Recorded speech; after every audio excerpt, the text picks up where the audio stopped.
शफाफ इंतखाबात नहीं हुए और जो तवक्को की जा रही थी कि इंतखाबात के बाद इस्तेहकाम आएगा, वो इस्तेहकाम नज़र नहीं आ रहा। तो उस हवाले से हम भी समझते हैं कि मुल्क इस वक्त एक मुश्किल सूरत हाल से गुजर रहा है और सियासी हालात भी दिन ब दिन पेचीदा हो रहे हैं। तो इस हवाले से हम समझते हैं कि सियासी पार्टियों को आपस में बैठना चाहिए और आपस में गुफ्तगू शनीद करनी चाहिए और इन हालात का हल निकालना चाहिए। इस हवाले से हम तहरीक इंसाफ के वफद को खुश आमदेद भी कहते हैं और इनके मशकूर भी हैं कि इन्होंने ये पहल की और आके इन हालात के ऊपर डिस्कशन की। मैं बैरिस्टर सैफ साहब को दावत दूंगा कि वो आगे बातचीत करें। शुक्रिया सिकंदर साहब। बिस्मिल्लाह रहमान रहीम। आज हम कौमी वतन पार्टी के सेक्रेटेरिएट आए वफद की शक्ल में। हमारे वफद की सरबराही असद कैसर साहब, साबिक स्पीकर कौमी असम्बली और नौ मंतखब MNA साथ थे। उनके अलावा मेरे साथ साहिबजादा सिबगतुल्लाह साहब हैं, अनवर खान हैं, हमारे MNA हैं, बशीर खान हैं, हमारे असम्बली के मेंबर हैं। ये सब नौ मुंतखब मेंबरान हैं। शौकत यूसुफ जई साहब हैं, आपके लिए जाना पहचाना नाम है। उसके अलावा महबूब शाह साहब का ना, महबूब शाह साहब हैं, वो भी MNA हैं।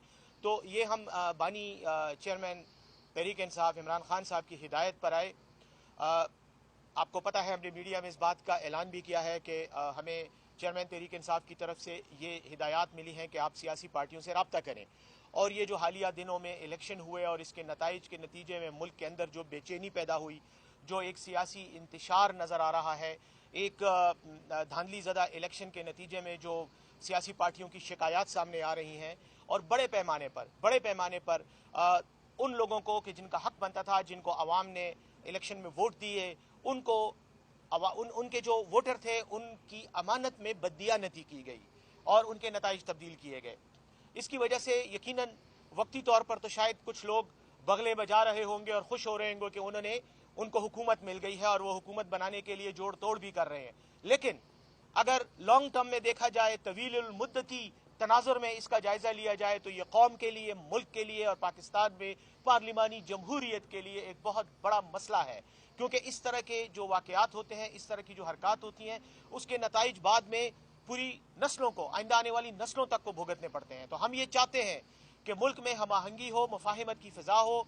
अब तक यकीनन सियासतदानों पर बहुत से इल्ज़ामात लगते रहे हैं, सियासी पार्टियों पर इल्ज़ामात लगे रहते हैं कि ये इक़्तिदार की भूखी हैं।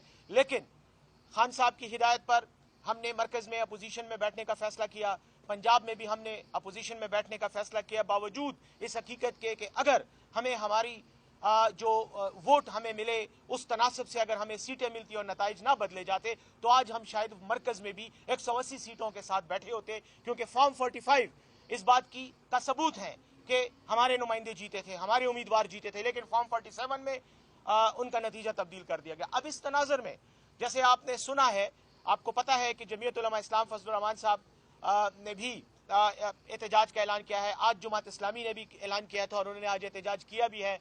महमूद खान अचकज़ई साहब बलूचिस्तान में और कुछ और पार्टियों के साथ मिलकर एहतजाज कर रहे हैं। पाकिस्तान तहरीक इंसाफ को भी चूंकि उसके हक से महरूम किया गया है, तो हम भी इंशाअल्लाह इस हवाले से अपना एहतजाज रिकॉर्ड करवाएंगे और कानून और आईन के दायरे में रहते हुए, जमहूरी उसूलों के दायरे कार में रहते हुए इलेक्शन कमीशन ऑफ पाकिस्तान से, पाकिस्तान की अदालतों से हम इंसाफ मांगते हैं। आज जब हम आए तो आफ्ताब शेरपाव साहब, जो खैबर पख्तूनख्वा के वज़ीर आला भी रहे हैं, पाकिस्तानी सियासत में एक मुदब्बिर, मुतबिर और एक बहुत ही बाइज़्ज़त शख्सियत हैं। आज हमने उनके पार्टी के रहनुमाओं से और उनसे मुलाकात की। मैं उनका शुक्रिया अदा करता हूँ। सिकंदर शेरपाव साहब मेरे दाएं हाथ पर खड़े हैं, मैं इनका शुक्रिया अदा करता हूँ। इन्होंने हमें वेलकम किया, हमारी बात सुनी और हमने इनको ये तजवीज़ दी कि हमें इस मसले पर जमहूरी रिवायात के मुताबिक आगे बढ़कर इसका इलाज करना चाहिए, ताकि ये मसला फॉरएवर हल हो जाए। और ये बार बार जो 5 साल बाद इलेक्शन होते हैं, फिर मुतनाज़ा हो जाते हैं, फिर एक सियासी अफरा तफरी होती है, तो ये गलत है। आज शेरपाव साहब ने ये बात की और मैं समझता हूँ बहुत काम की बात है। वो उन्होंने कहा कि असल मसला तो हमें माशी इस्तेकाम का था, लेकिन इस सियासी इस्तेकाम के नतीजे में ये जो अदम इस्तेकाम आया, इसके नतीजे में अब माशी अदम इस्तेकाम भी आएगा और वो जो मकसद था इंतखाबात का, वो फौत हो गया। तो आज हमने इनको रिक्वेस्ट की कि हमारे साथ आप इस वन लाइन एजेंडे पे कि हमने एहतजाज करना है, اس پر آپ ہمارے ساتھ تعاون کریں. انہوں نے آج ہمیں بہت ویلکم بھی کیا اور شیرپاؤ صاحب نے یہ فرمایا کہ وہ اپنی کمیٹی سے بات کریں گے اور اس کے بعد اس سلسلے میں اپنے لاہ عمل کا اعلان کریں گے.